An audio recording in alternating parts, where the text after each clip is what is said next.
என்னோடய ஸ்டைலில் எண்ணெய் கத்திரிக்காய் செய்யலாம் வாங்க ஃப்ரெண்ட்ஸ். கத்திரிக்காய் வந்து கழுவி வச்சுட்டேன். புளி வந்து தேவையான அளவு ஊற வச்சுருக்கேன். வெந்தயம் எடுத்து வச்சுருக்கேன். சீரகம், மிளகு, அதுக்கப்புறமா கடுகு எடுத்து வச்சுருக்கேன் ஃப்ரெண்ட்ஸ். தக்காளி பார்த்திங்கன்னா பெரிய தக்காளி வந்து 3 எடுத்து கட் பண்ணியிருக்கேன். பெரிய வெங்காயம் 2 கட் பண்ணி வச்சுக்கிட்டேன். கருவேப்பிலை ஒரு 4 மிளகு எடுத்துருக்கேன். குட்டியாக பார்த்திங்கன்னா ஒரு பட்டை. இந்த சைஸ் எடுத்துக்கோங்க ஃப்ரெண்ட்ஸ், போதுமான அளவு. அப்புறம் 4-5 பூண்டு வந்து நான் தட்டி வச்சுருக்கேன். எண்ணெய் காஞ்சிருச்சு, கடுகு போட்டுக்கலாம் ஃப்ரெண்ட்ஸ். அதோட பார்த்திங்கன்னா வெந்தயம், சீரகம் மிளகு கொஞ்சமாக போட்டுக்கோங்க. கத்திரிக்காய் போட்டதுமே பிளேட் மூடி வச்சிடணும் ஃப்ரெண்ட்ஸ், இல்லைன்னா நம்ம மூஞ்சியை பார்க்க முடியாது. அப்புறம் பூண்டு போட்டுக்கலாம். பூண்டு போட்டது நான் எடுத்து வச்சல பட்டை, அந்த ஒரு பட்டையுமே சேர்த்துக்கிறேன்.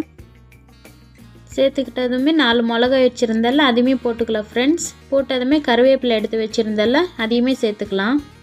இது நல்லா கிண்டி விட்டுட்டு நம்ம வெங்காயம் சேர்த்துக்கலாம் ஃப்ரெண்ட்ஸ்.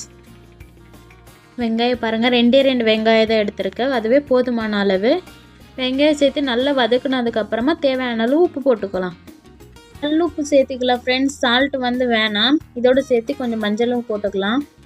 மஞ்சள் போட்டதுமே நல்லா இந்த மாதிரி வதக்கிக்கோங்க. வதக்கிட்டு நம்ம நறுக்கி வச்சுருந்து தக்காளி போட்டுக்கலாம்.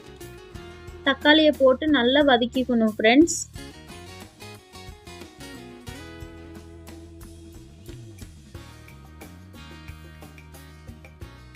பாருங்கள், இந்த அளவுக்கு வதக்கிட்டேன் நான் தக்காளி. இப்போ வந்து மசாலா சேர்த்துக்கிறேன். கொத்தமல்லி தூள், சிக்கன் மசாலா, மிளகாத்தூள் சேர்த்துக்கலாம். இதை வந்து நல்லா கிண்டிக்கலாம் ஃப்ரெண்ட்ஸ். அடி பிடிச்சிரும், ஸ்லோவில் வச்சுக்கோங்க. இந்த பாருங்கள், இந்த அளவுக்கு நான் கிண்டி வச்சுருக்கேன். சிம்லேயே வச்சுக்கோங்க ஃப்ரெண்ட்ஸ். புளி தண்ணியை சேர்த்துக்கலாம். ஊற வச்ச புளியை சேர்த்துக்கிட்டு நல்லா கிண்டினதுக்கப்புறமா ஒரே ஒரு வாட்டி உப்பு காரம் எல்லாமே பார்த்துக்கோங்க ஃப்ரெண்ட்ஸ். 10 நிமிஷம் மூடி வச்சு பார்க்கலாம் நாம். இப்போ பாருங்கள், நல்லா கொதிச்சிட்ருக்கு குழம்பு. எண்ணெய் கத்திரிக்காய் ஆல்மோஸ்ட் ரெடி ஆயிடுச்சு.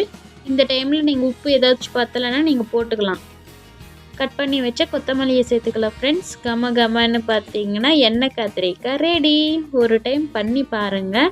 பண்ணி பார்த்துட்டு எப்படி இருக்குன்ட்டு கமெண்ட்டில் சொல்லுங்கள். ஓகேவா? தேங்க்யூ ஃபார் வாட்சிங். பாய். இந்த வீடியோ பிடிச்சிருந்து லைக் பண்ணுங்கள், ஷேர் பண்ணுங்கள், கமெண்ட் பண்ணுங்கள். மறக்காமல் நம்ம சேனலை சப்ஸ்கிரைப் பண்ணிக்கோங்க.